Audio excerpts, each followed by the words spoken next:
Chapter 7, With Great Isolation. Days later, with the murder still fresh in his head, Greg sits alone in his room, sits staring at his computer. The Murnau Institute. There are multiples, and the main institute itself had disbanded Project Spin for putting test subjects at extreme risk. The more he looks into it, the more he hears rumors that a crime family has been using it to manufacture synthetic drugs. This is making Greg quite uncomfortable, because the more he learns, the harder it is to turn a blind eye. This is wrong. Why does he care now? Why couldn't he care when his parents died? Why does it hurt so much now? This isn't him. He doesn't want to be involved. He just wants to deal with normal crap. That's already difficult enough. But he can't look away. It would be a betrayal of Joe's honor. April's love. Why does he even care? Why can't he just go to the cops? Seriously? He hardly got a look at any of their faces, and the cops are going to blindly trust a college dropout? Hell, Greg isn't even sure if he trusts himself. He searches nearby shooting ranges. He calls them Dual Spires Shooting. Hi. I'm wondering if I can rent solo if I get a lesson. You sure can. Just make sure you keep getting those lessons if you want to keep up, son. All right. Thanks. Greg hangs up the phone. Damn. Country music is playing. He hates country. At least Joe won't be in a bad mood. Greg tells Joe that he needs a ride to Dual Spires shooting range simply because it's something he wants to try. Joe's eyes perk up. Greg Holden, the kid who does faux album art for Joy Division and the Tragically Hip, wants to go to the shooting range? Yeah.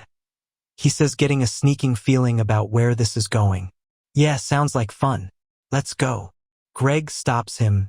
Well, I think this is something that I want to do on my own. Joe's heart sinks, but there isn't that attitude that he tries to pass off as wit. Rather, he sees a pleading in Greg's eyes. His heart softens. Sure. You need a handgun? It'll be easier than to deal with an instructor. Greg nods slightly, shrinking back at Joe's growing generosity. And on the car ride is neutral for the most part. Now the Tragically Hip plays. Passable band. But then the very second Greg tries to get out of the car, and there's no proper build-up. Joe parks the car and leaves up the brakes up. Come on, Greg. You gotta tell me why you've been so distant lately. I think it's just growing pains. But your aunt's worried. Greg turns to him, clearly frustrated.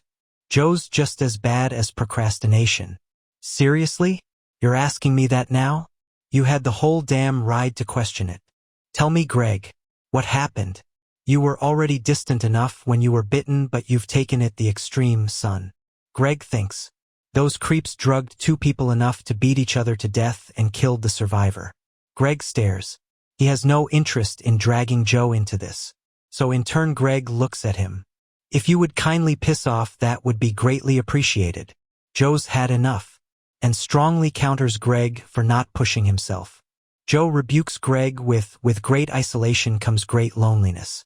See how far you get acting like that 10 years down the road. Greg replies with, I won't care because I'll be happy in my isolated bubble dreaming of unicorns roaming free across the plains. Joe responds with telling him that if he wants to be treated with usual human decency, then he better grow the hell up. Greg knows that he can't drag Joe into what he's getting into. Deflecting from the danger, he rolls his eyes.